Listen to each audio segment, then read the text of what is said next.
Hey guys, and welcome back to Saints TV for round 5, the preview show. Thanks so much for joining.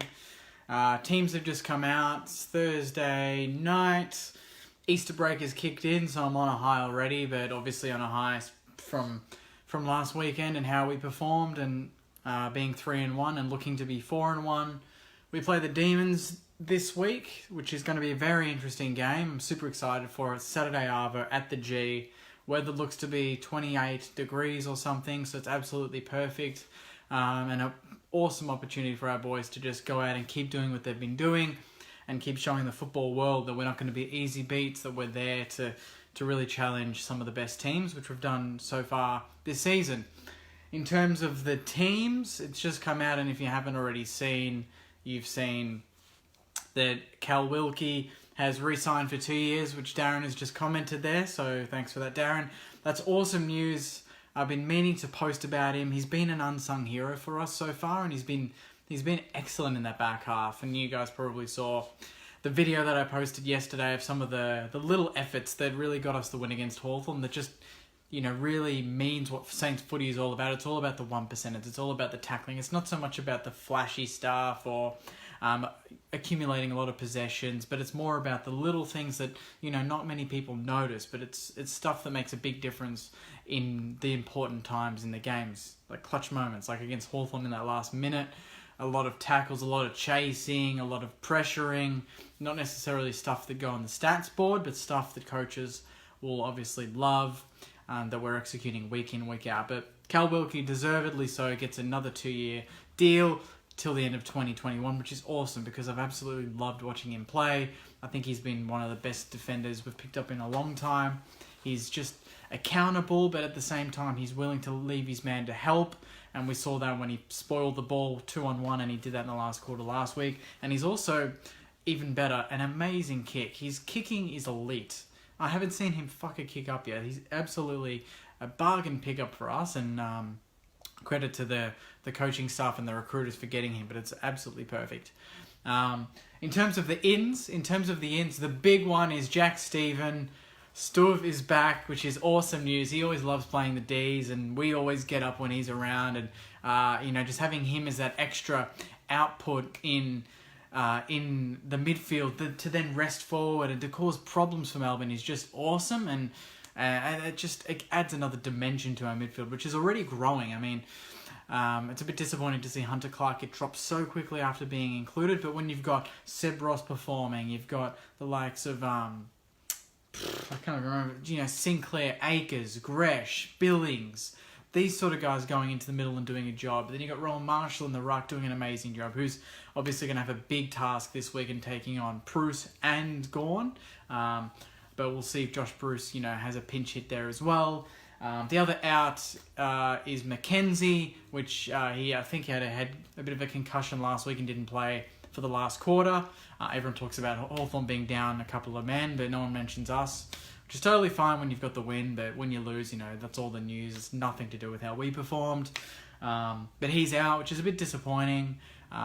He's a player that's quite important to us. I think a lot of people think he's a bit of a irreplaceable, but I don't mind his effort. And he's a great mark. He's got a great leap, so I wish him all the best to recover.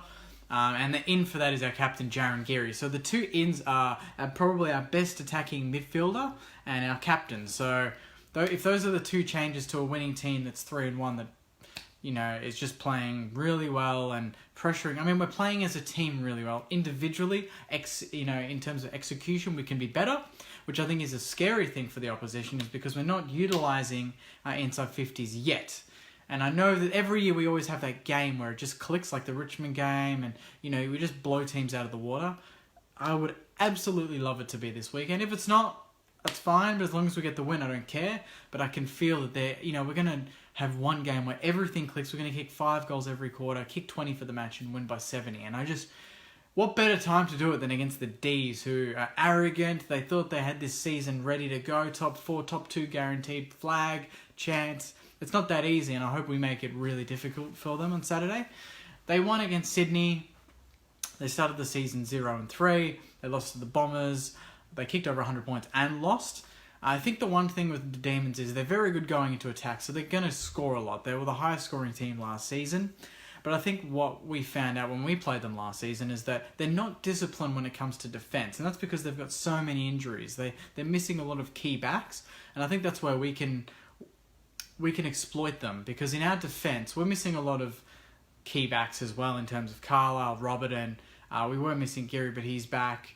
Mackenzie now is out. But I think that as a unit, we've performed really well. We're helping each other out. It's not to do with the star power. It's to do with the team power.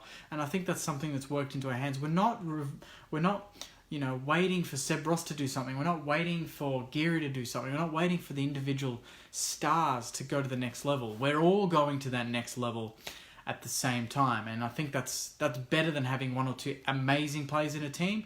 And, like the common saying is, a champion team will always beat a team of champions. And that was similar last week in that, Hawthorn have been a champion team for a long time. I think they've got a team of a few champions now from that champion era. But last week we outperformed them in that effort aspect, in that pressure aspect. And it's just great to see, that we're the number one tackling team in the competition. We're the number one stoppage clearance team in the competition. So around the ground, we're actually, despite what some people think about our ruck work and our clearance work, we're number 2 or number 3 for clearances in general, but we're number 1 for stoppage clearances, which I think is the most important because it's around the ground. And that's where Melbourne got everyone last year. They were very good. They were brutal in tight. So it's going to be really important for us to be in that position in this game in terms of really watching Clayton Oliver, Viney, Brayshaw. They've got some excellent players. Petrarca goes in there at times. So although they are 1-3 and we're 3-1, we have to respect them. They are favourites, which I guess is just more on their potential to go to the next level. But no one knows what our potential is, which is the exciting thing because we generally play well at the G. We played there well last year. We kicked over 120 points. Our highest scoring game last year was against Melbourne. They did kick over 118 points, but we won the game. So, and Gresh kicked 5 or 6, I can't remember. He loves playing at the G, he loves playing Melbourne. Let's go into some of the AFL thoughts. I just wanted to read out, I generally like going through this stuff, but in terms of disposals, we average more. In terms of clearances, they average more. Inside 50s, they average more. Contested possessions, they do. Tackles, we do. Hit-outs, they do, obviously with Gawn. And free kicks, they do as well.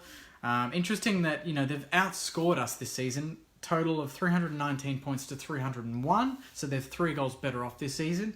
But our defence is nearly, 30 goals better. They've conceded 421 points.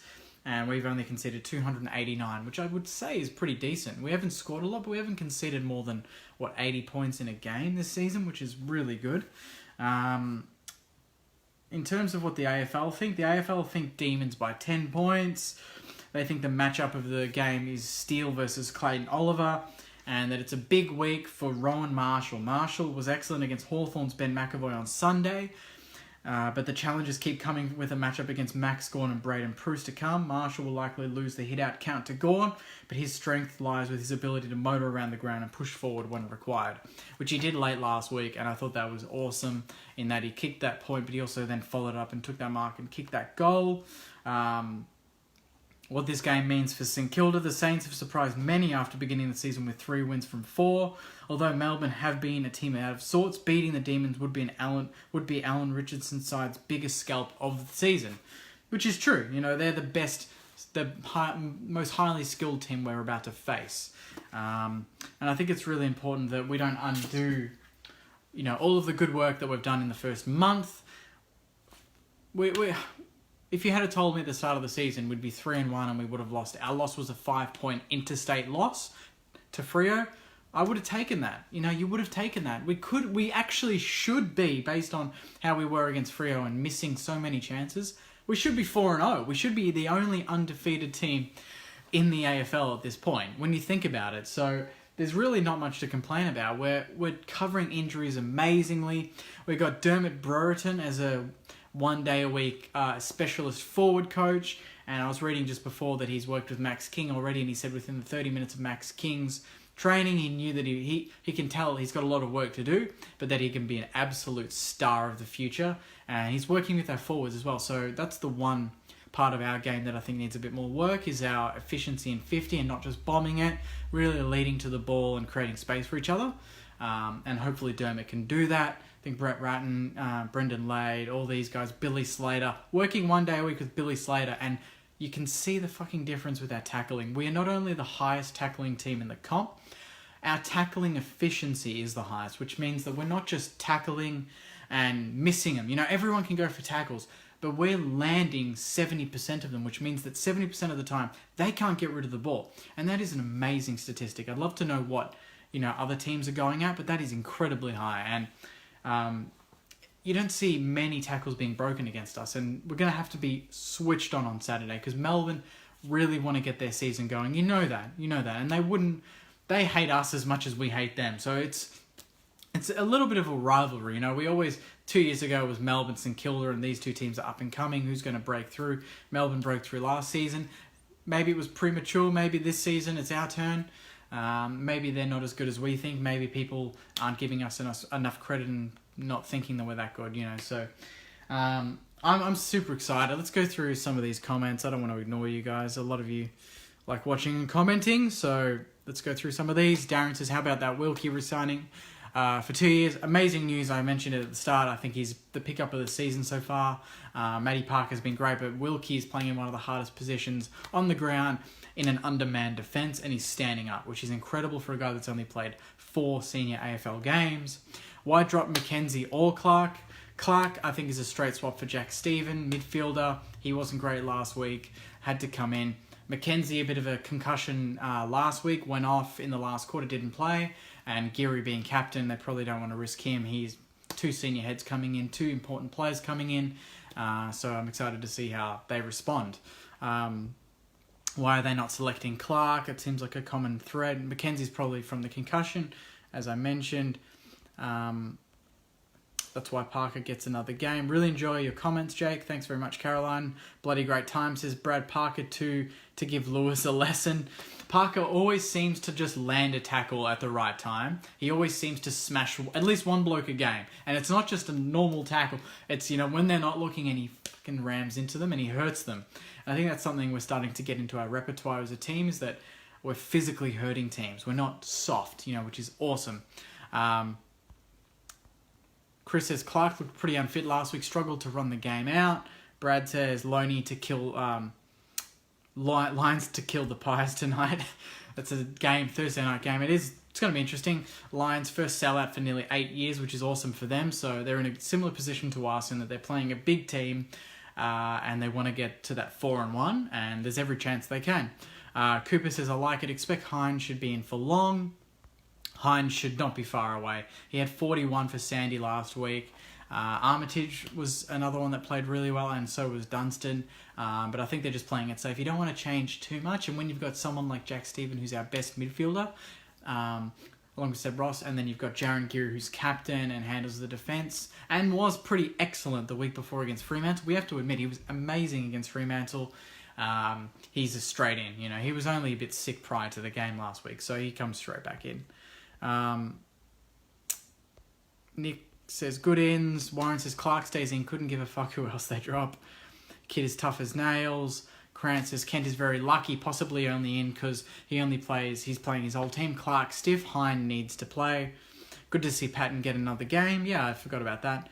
Actually, Patton was an emergency, so does that mean that he's not in this week? Is that correct? Because he was a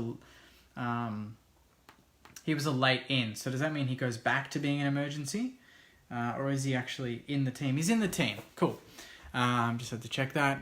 Clark should feel harshly done. Kent must be a cat with 9 lives. I think people playing Kent because they're playing Kent because it's his old team. He's on the G, and that can rev you up. You know, that can get the best out of you. So I think they'll give him this week. If he doesn't play well, I would drop him, bring in Hind. Marcus says, I think we are doing just fine, but I hope we can just be a tiny bit more explosive. I'm kind of satisfied, but let's not treat Melbourne as a pushover. We need to shut Clayton Oliver down. 100% he's their best mid. He's one of the best mids in the game, and he's only 21. Jeremy, people calling for Kent's head. Let's just remember how good the forward line pressure has been. Why change, a good thing? Steele on Oliver, 100%. Good to see players having to earn their position in the team. Kent may be lucky, but let's hope he takes his chance and runs with it. Jess says, it's all about some of the players' presence. Haven't had that the last few years. Long, Parker, Kent. True. It's not necessarily what they're doing. It's just their presence. They're chasing, they're harassing, they're getting in the face of the other players. That's stuff that doesn't get listed on a stats board. And I think our coaches understand that. And we've won 3 or 4, and we've been in every game. And we won both games in the preseason with this lineup. Don't change it. It just makes sense. Should we have brought in Longer to help Marshall? I don't think so. I think Longer will just slow us down. Last year, I don't think we played... Was it Longer last year against Melbourne and Gawn? And Gawn had like a dominant game and was best on. Had like 30 possessions and 40 hitouts. Nearly won them the game. I think Marshall just will make Gawn or Bruce a bit more aware in that they can't just run off him, because Marshall's going to go forward and he's going to hurt you. He can mark, he can kick, he can run, he can get the ball around the ground. He can do everything they can do. He's just not as seasoned. That's the only difference. Why haven't we seen Ed Phillips yet? I suppose just no position in midfield for Ed Phillips just yet, but he'll get his opportunity. I watched the Sandy game last week before our game, and I thought he was excellent. Paul says, I totally enjoy listening to your summary of the Saints. Thanks, Paul. Joe says, great summary before the game and after the game, enjoying it. Well done. Thanks very much for that, Joe. Very nice comments. Raj says, doing great job, mate. Keep it up. So many positive comments. I don't usually get these. Leonie says, can you be our Prime Minister? I could listen to you all day. So many comments. Hines should be playing. Kent needs a rest. Thought anyone was going to be stiff. Billings will have a big game. Billings loves Melbourne, and I think he just loves playing this season. He's averaging 32 possessions, and he's been excellent. So I'm so keen to see him. I think I might wrap it up there, guys. The footy's going to start soon, so I don't want to keep you. The Collingwood-Brisbane game's going to be on. But I'm super excited. I'm going to be there at the G cheering hard. So if you're there and you see me, give us a wave. I'd love to meet some of you. I've met a few of you that come up to me at the games, and it's always good to see people in person that comment, putting the name to the face. Actually, I'll answer one last comment. Should Carlisle play forward? Carly play forward, he's back. I don't know what that means. Carlisle's injured, mate, so he's out. Fran says Shane Hunter couldn't hold his spot. It just means that he can't just expect a spot. I think that's important for this team, for any team. It's competition for spots, and they need to keep performing. There's no room for error, and I think we're past that where we should expect 20 possession games. We want Hunter Clark to be a 27, 28 possession game player, and when there are other players kind of doing better in those positions, you're going to play them. Joe says, where is my Saints TV t-shirt? Marcus says, put some vids on during the Saints game. I might. I've been thinking about that. Even Instagram. If you don't follow me on Instagram, it's growing. It's nearly 2,500 fans on there.